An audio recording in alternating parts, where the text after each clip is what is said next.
Hello friends, income tax के cases की series में आज जो केस हम डिस्कस करेंगे वो इस चीज़ को लेकर के है कि यदि इनकम टैक्स की असेसमेंट प्रोसीडिंग्स के दौरान असेसी कोई एफिडेविट सबमिट करता है और असेसिंग ऑफिसर उन एफिडेविट के जो डेपोनेंट है उनको एग्जामिन नहीं करता, तो क्या ये कहा जा सकता है कि जो विटनेसेस दी गई हैं उन एफिडेविट्स के द्वारा उनको असेसिंग ऑफिसर ने एक्सेप्ट कर लिया है? दूसरे शब्दों में, यदि असेसिंग ऑफिसर एफिडेविट्स देने वालों को एग्जामिन नहीं करता तो क्या ये माना जाना चाहिए कि वो एफिडेविट्स जो दिए गए हैं वो सही हैं? यही इशू अमृतसर ITAT ने अपने एक केस अनबाहो प्रकाश वर्सेस इनकम टैक्स ऑफिसर के केस में डिसाइड की और ये case 128 ITR tribunal page number 544 पर रिपोर्ट हुआ। इस केस का जजमेंट 30 जून 2025 को आया। प्रेजेंट केस असेसमेंट ईयर 12-13 से रिलेटेड है। प्रेजेंट केस में असेसी ने अपने बैंक के अंदर 16,75,000 कैश डिपॉजिट किया था। ड्यूरिंग द असेसमेंट प्रोसीडिंग्स जब असेसी से इस कैश की एक्सप्लेनेशन पूछी गई तो असेसी ने यह बताया कि इस 16,75,000 रुपये में से 6,75,000 रुपये असेसी की एग्रीकल्चर इनकम है जो कि 12 हेक्टेयर लैंड से हुई है। असेसी ने यह बताया कि ये जो एग्रीकल्चर लैंड है इसका कुछ पार्ट असेसी के फादर ओन करते हैं और कुछ पार्ट असेसी ने एग्रीकल्चर लैंड लीज पर लिया है। असेसी ने अपनी एग्रीकल्चर इनकम को सब्सटेंशिएट करने के लिए जो एग्रीकल्चर लैंड असेसी ने लीज पर ली थी उसके लीज एग्रीमेंट्स प्रोड्यूस किए, जे फॉर्म सबमिट किए और जमाबंदी सबमिट की। बाकी 10 लाख रुपए के कैश डिपॉजिट को सब्सटेंशिएट करने के लिए असेसी ने एक सेल एग्रीमेंट जो कि अनरजिस्टर्ड था, जो कि इस चीज के लिए था कि असेसी ने अपनी एग्रीकल्चर लैंड को सेल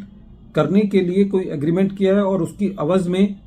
10 लाख रुपए एडवांस रिसीव किया है। उस 10 लाख रुपए को असेसी ने अपने बैंक में डिपॉजिट किया है, ये असेसी का कहना था। During the assessment proceedings assessee ने जो उस एग्रीकल्चर लैंड का सेल एग्रीमेंट था उसके जो विटनेसेस थे उनके एफिडेविट भी सबमिट किए,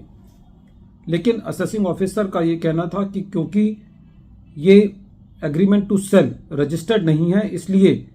इनको एज ए एविडेंस नहीं माना जा सकता और असेसिंग ऑफिसर ने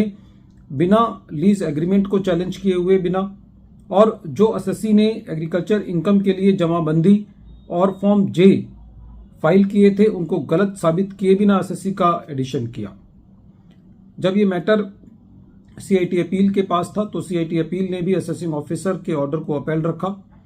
जब ये मैटर ट्रिब्यूनल के पास गया तो ट्रिब्यूनल की जो फर्स्ट ऑब्जर्वेशन थी वो ये थी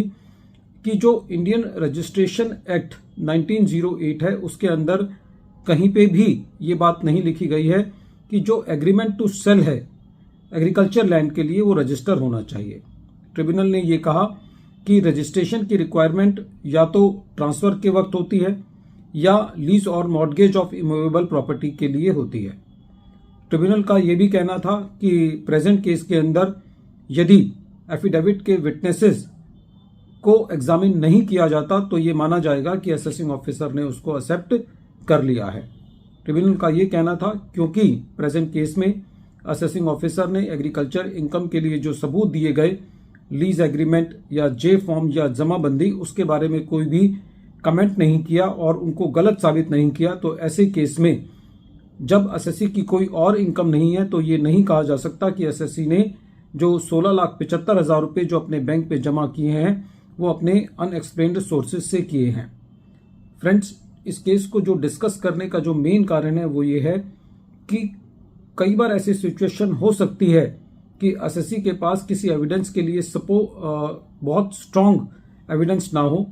तो असेसी उस केस में एफिडेविट सबमिट कर सकता है। उदाहरण के तौर पर यदि असेसी किसी क्रेडिटर की बैंक स्टेटमेंट नहीं दे पाता या वो बैंक स्टेटमेंट किसी वजह से बैंक से नहीं मिल पाती लेकिन उन क्रेडिटर्स के एफिडेविट दे पाता है तो वो एक सब्सटेंशियल पीस ऑफ एविडेंस है और असेसिंग ऑफिसर को उन एफिडेविट्स को या तो उनको एग्जामिन करना होगा और यदि वो एग्जामिन नहीं करता तो उनको सही मानना होगा।